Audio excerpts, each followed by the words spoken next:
Now there are exceptions when it comes to runway shows, as far as you know, when I talked about models not making a whole lot of money when doing these shows. We do have of course, our faces, our named models like Gigi, like Kendall Jenner, like Coco Roca, who do these shows, and they, of course, are getting paid to do these shows.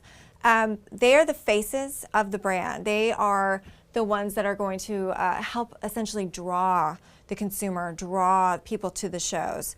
They are under contract by their agency to make a certain amount of money when doing these shows. So there's a kind of a difference there.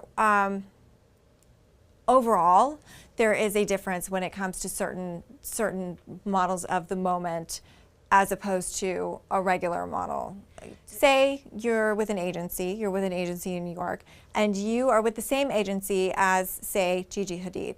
Well, I can tell you that she's probably getting a different contract than you would on a certain brand, only because she's a known name.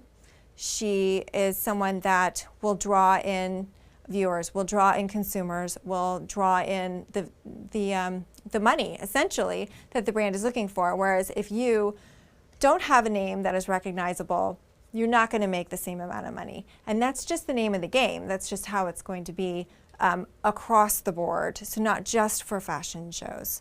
And again, traditional fashion shows happen all the time. It's not just at Fashion Week. So I don't want you to think that you only can walk these runway shows if you're getting chosen to do these fashion weeks. That is not the case.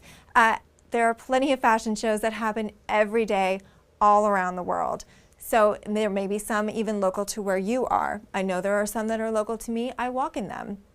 I have friends that walk in them. I travel to other locations to walk in fashion shows as well. So it's really just going to depend, again, on your area, on your market, on the season. A lot of times these fashion shows are seasonal. So say it's your fall fashion week or your fall fashion time when the stores are starting to get new product in, new clothing, the seasons are transitioning.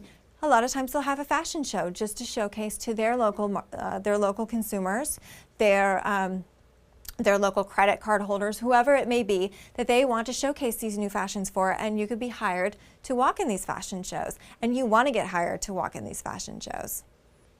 Now, when I'm talking about working on your gait, I mean that I want you to be working on your particular walk. That's going to be your stride, how quickly you're walking the runway, how exactly it is that you're positioning your legs as you're walking. Some of these girls, they walk a little heavier, some will walk a little bit lighter. It's really going to be dependent upon you and how you walk. And that's something, again, when I was emphasizing practice and maybe recording yourself. Get your iPad out and put it at the end of your hallway and push record and just walk back and forth and see exactly how quickly you're walking, how far apart your steps are, whether or not you feel like you're walking heavy, because you don't want to sound like a horse when you're walking down a runway. But again, you also want to make sure that you have a presence.